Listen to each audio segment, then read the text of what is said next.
Hello dear students, Gayatri विद्या मंदिर उच्च माध्यमिक विद्यालय सांचौर जिला जालौर की इस YouTube चैनल पर आप सभी का एक बार फिर से स्वागत है। प्रिय बच्चों, मैं अनिल कुमार सोनी, कक्षा 8 विषय गणित अध्याय 6 वर्ग और वर्गमूल प्रश्न 6.4 का सवाल नंबर 6 से आज आपको हल कराऊंगा। देखो बच्चों, क्वेश्चन नंबर 6 में क्या लिखा है। किसी वर्ग की भुजा की लंबाई ज्ञात कीजिए जिसका क्षेत्रफल कितना है 441 सेमी स्क्वायर। तो देखो बच्चों, बड़ा ही सरल सवाल है। हम इस सवाल को समझने के लिए एक वर्ग का चित्र बना के आपको समझाएंगे। ये हमारे पास में एक वर्ग है बच्चों, राइट। अब ध्यान देना, हमारे पास में ये वर्ग हमने जो बनाया है, और चूंकि वर्ग की चारों भुजाएं क्या होती है, समान माप की होती है, हम इसको नाम दिया एबीसीडी। और प्रत्येक कोण क्या होता है, समकोण होता है, राइट। तो यहां मान लो ये भुजा प्रत्येक हमने मान ली 1 सेमी। कितनी मान ली? 1 सेमी। ये 1 सेमी, तो ये भी कितनी होगी? 1 सेमी होगी, राइट। तो सबसे पहले लिखेंगे माना कि वर्ग की प्रत्येक भुजा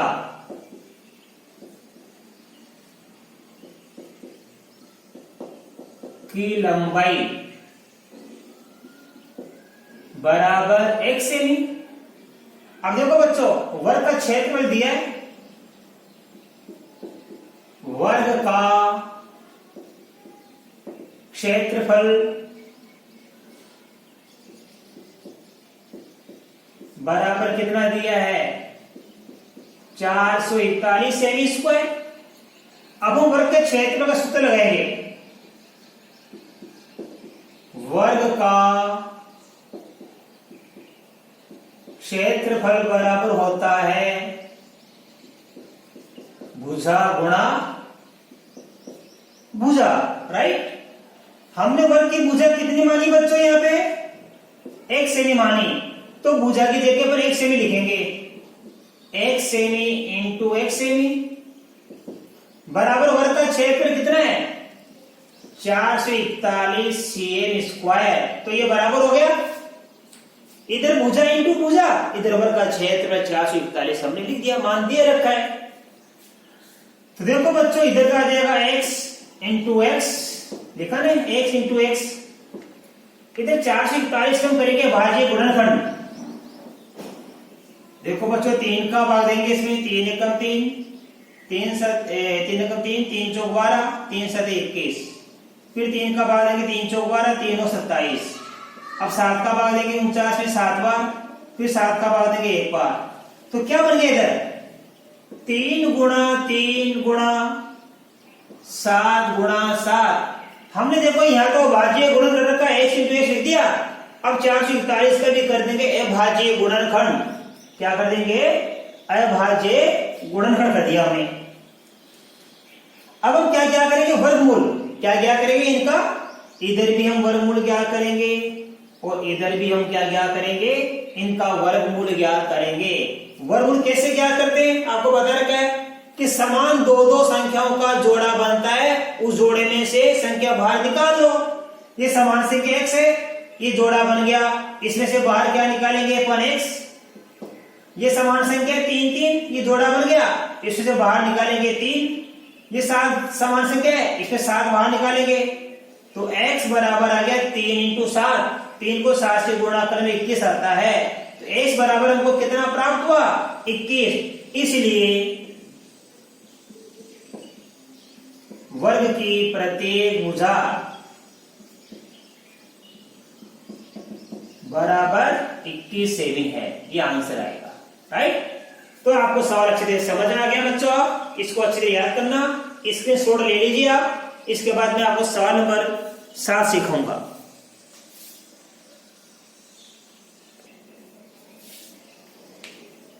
देखो बच्चों, क्वेश्चन नंबर 7, समकोण त्रिभुज ABC में कोण B बराबर 90 डिग्री, यानी कोण B समकोण है। AB का मान 6 सेमी, BC का मान 8 सेमी दिया हो तो AC का मान ज्ञात कीजिए। यानी समकोण त्रिभुज में दो भुजाओं का मान दिया गया है और तीसरी भुजा का मान हमको ज्ञात करना है। देखो बच्चों कैसे करेंगे, हम एक समकोण त्रिभुज बनाएंगे कच्चा चित्र समझाने के लिए। कौन सा कोण समकोण है? बी कोण। तो यहां ये बी कोण हम समकोण बनाएंगे चौकोर डिब्बा। बाकी ये बच गया, देखो बी तो हमने लिख दिया, ए और सी बच गया। कोण बी को सही जगह लिख दिया।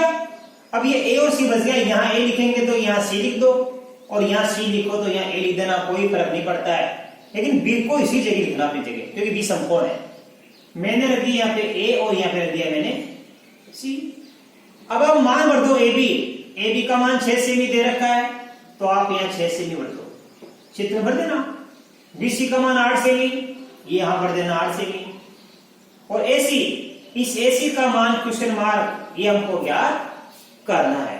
तो बच्चों देखो समकोण त्रिभुज एबीसी में ये दो भुजा का मान दे रखा है, इस तीसरी भुजा का मान ज्ञात करना है। तो देखो ध्यान से, चित्र अनुसार, चित्र बना दिया अपन ने, चित्र अनुसार एसी क्या है? कर्ण है। क्योंकि समकोण के सामने वाली भुजा क्या कहलाती है बच्चों? कर्ण कहलाती है, मैंने आपको बता रखा है। तो ऐसी हमारी क्या होगी? कर्ण।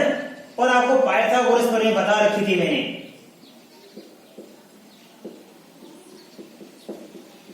पाइथागोरस प्रमेय के अनुसार त्रिभुज का कर्ण का वर्ग शेष दोनों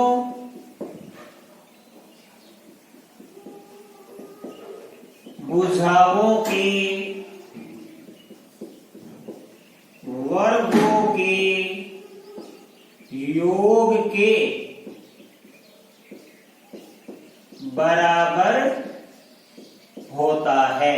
ठीक है, अब ऐसे का मान हमें क्या करना है? तो देखो क्या लिखेंगे, त्रिभुज का कर्ण कौन सा हमारे पास में? एसी है, तो एसी का वर्ग लिख दिया अपने, कर्ण का वर्ग देखा ना, कर्ण का वर्ग बराबर क्या लिखेंगे? शेष दोनों भुजाओं के वर्गों का योग। ये ए बी भुजा है तो ए बी का वर्ग, ये बीसी है तो बीसी का वर्ग। देखो एसी का वर्ग एक तरफ लिख दिया अपने और ए बी का वर्ग और बीसी का वर्ग को दोनों को दूसरी तरफ जोड़ दिया। एसी का वर्ग कितना है ये हमें ज्ञात करना है। ए बी का मान 6 है तो 6 वर्ग, बीसी का मान 8 है तो 8 वर्ग लिखेंगे। अब देखो बच्चों यहां एसी का वर्ग, 6 का वर्ग कितना होता है? 6 गुणा 6। 8 का वर्ग कितना होता है? 8 गुणा 8। तो एसी का वर्ग 6 को 6 से गुणा करेंगे 36, 8 को 8 से गुणा करेंगे तो 64। अब देखो 36 प्लस 64 जोड़ देंगे कितना बन जाएगा? 100। तो एसी का स्क्वायर कितना बन गया? 100 बन गया। हमें मान किसका ज्ञात करना है? एसी का। ये लो क्या बच गया? एसी। जबकि हम क्या लिखा होता है? एसी वर्ग। तो एसी का स्क्वायर कितना? 100। हमें केवल एसी का मान ज्ञात करना है, तो दोनों ओर वर्गमूल लेंगे। इसलिए हम दोनों ओर क्या लेंगे? वर्गमूल। दोनों ओर वर्गमूल लेने पर इधर एसी स्क्वायर का वर्गमूल ज्ञात करेंगे हम, इधर 100 का भी हम वर्गमूल ज्ञात करेंगे। तो देखो बच्चों एसी स्क्वायर का वर्गमूल तो बन जाएगा, ये स्क्वायर हट जाएगा। एसी स्क्वायर का वर्ग क्या होगा? स्क्वायर हट जाएगा। देखो एक्स स्क्वायर का वर्ग क्या करेंगे? तो एक्स स्क्वायर हट गया। वाई स्क्वायर का वर्ग क्या करेंगे? तो वाई स्क्वायर हट गया। ये स्क्वायर हट जाता है यहाँ पे। ठीक है, तो एसी स्क्वायर का वर्ग क्या आ गया हमारे पास में? एसी आ गया। अब 100 का वर्ग क्या करेंगे हम? आपको बता रखा है 100 का वर्ग कितना होता है? देखो 2 का भाग दिया 50, 2 का भाग दिया 25, 5 का भाग दिया 5, 5 का भाग दिया 1। ये जोड़ा क्या बन गया? 2 का। और ये जोड़ा किसका बन गया? 5 का। तो 2 पंजे 10, 2 के जोड़े बन गए। तो 100 का वर्गमूल होता है 10, क्योंकि हमने आपको बता रखा है 10 स्क्वायर बराबर कितना होता है? 10 गुणा 10 कितना? 100। तो 100 का वर्गमूल कितना प्राप्त होता है? 10। तो दोनों ओर वर्गमूल लेने AC स्क्वायर का वर्गमूल AC आ गया, 100 का वर्गमूल 10 आ गया। तो बताओ AC का मान कितना प्राप्त हुआ? 10 सेमी हमको प्राप्त हो गया, राइट। इसी प्रकार इस सवाल को हम कर लेंगे। देखो हम लिखेंगे अभी, देखो पाइथागोरस प्रमेय से, पाइथागोरस प्रमेय से ये कहिए लिख दो आप, AC स्क्वायर बराबर AB square plus BC square. अब देखो AC का मान कितना? 13, तो यहां रखना 13 का स्क्वायर। AB का मान कितना है ज्ञात करना है, तो AB स्क्वायर, और BC का मान कितना है 5, तो 5 स्क्वायर। ठीक है बच्चों, हमने अभी तीनों का मान रख दिया। अब तीनों का मान हमने रख दिया तो इसको लिखेंगे, देखो ये AB स्क्वायर वैसा का वैसा आएगा, ये 5 का स्क्वायर, 5 को 5 से गुणा करने पर 25 आता है, बराबर का चिन्ह आ गया। 13 का स्क्वायर, आप 13 को 13 से गुणा करके देखना, 13 को 13 से गुणा करने पर कितना आता है?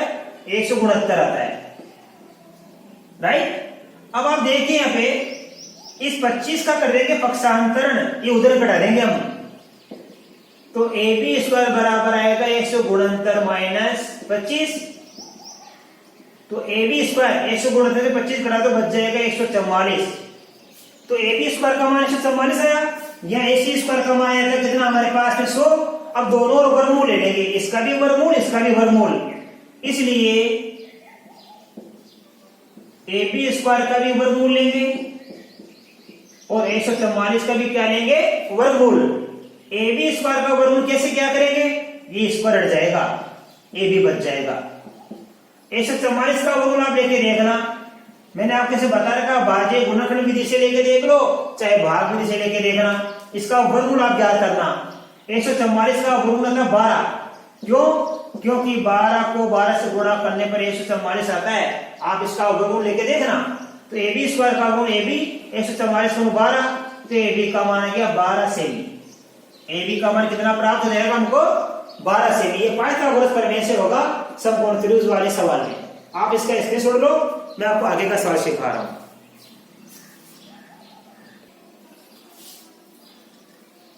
देखिए तो क्वेश्चन नंबर 8 में लिखा है, एक माली के पास 1000 पौधे हैं, इन पौधों को इस प्रकार लगाना चाहता है कि पंक्तियों की संख्या और कॉलम की संख्या समान रहे।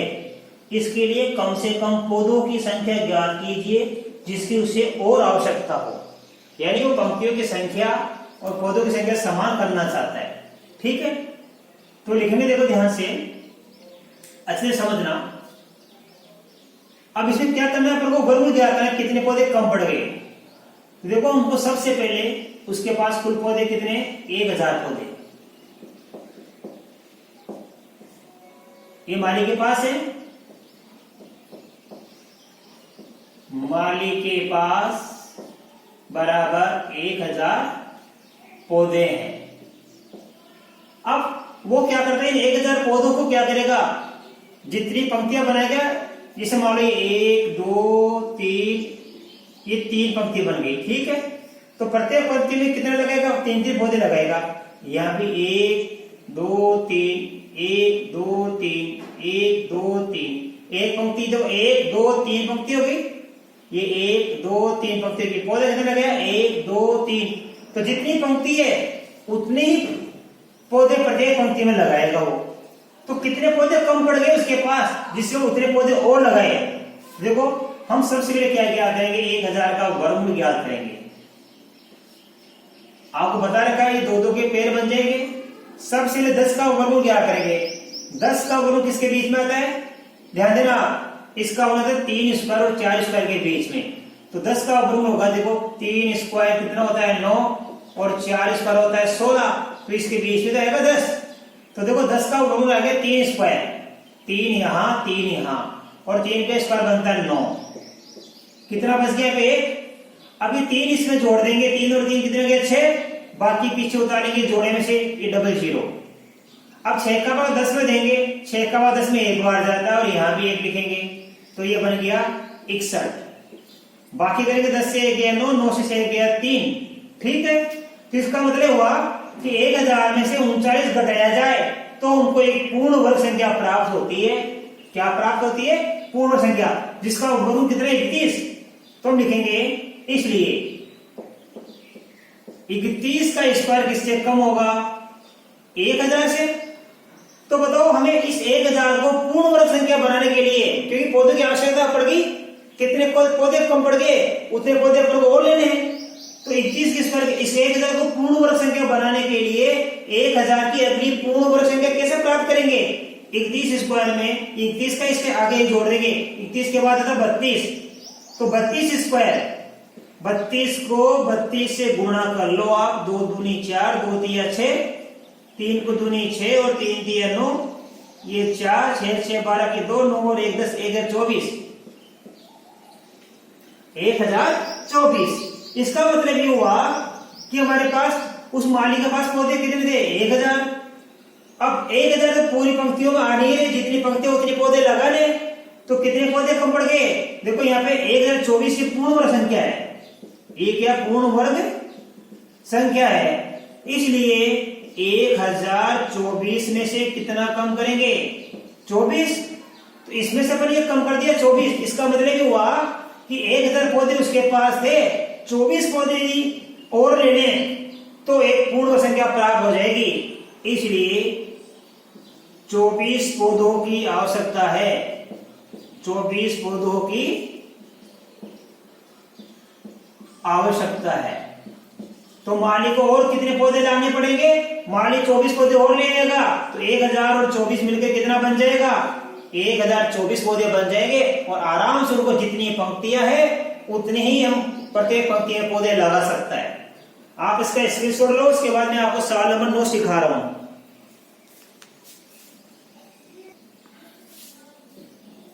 देखो बच्चों, क्वेश्चन नंबर 9 में लिखा है, एक विद्यालय में 500 विद्यार्थी हैं।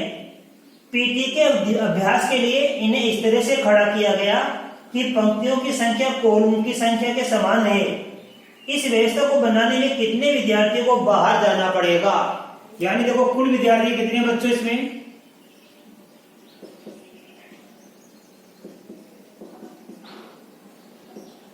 कुल विद्यार्थी कितने? 500।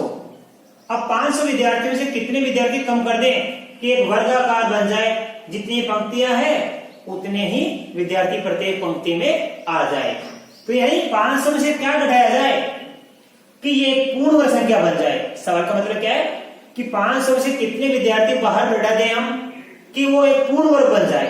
तो हमें क्या करना है बच्चों, यहाँ पे 500 का वर्ग क्या करना है, आपको बता रखा है। ये 2 का जोड़ा बन गया, इधर ये संख्या बच गई तो ये 0 पर 2, ये 5 का जोड़ा बन गया।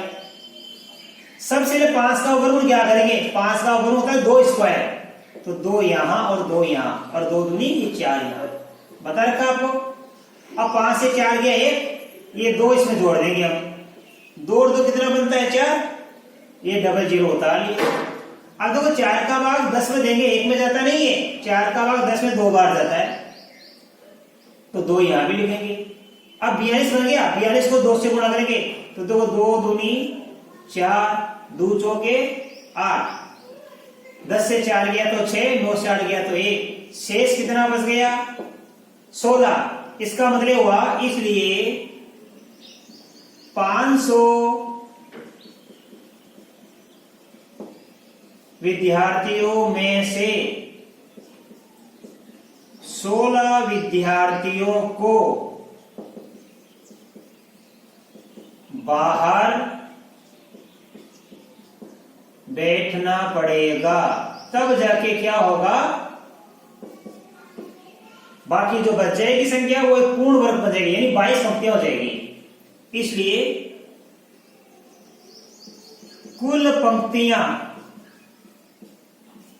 कितनी बन जाएगी? 22। इसलिए प्रत्येक पंक्ति में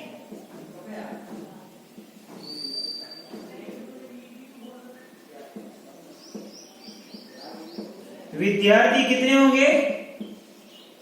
22।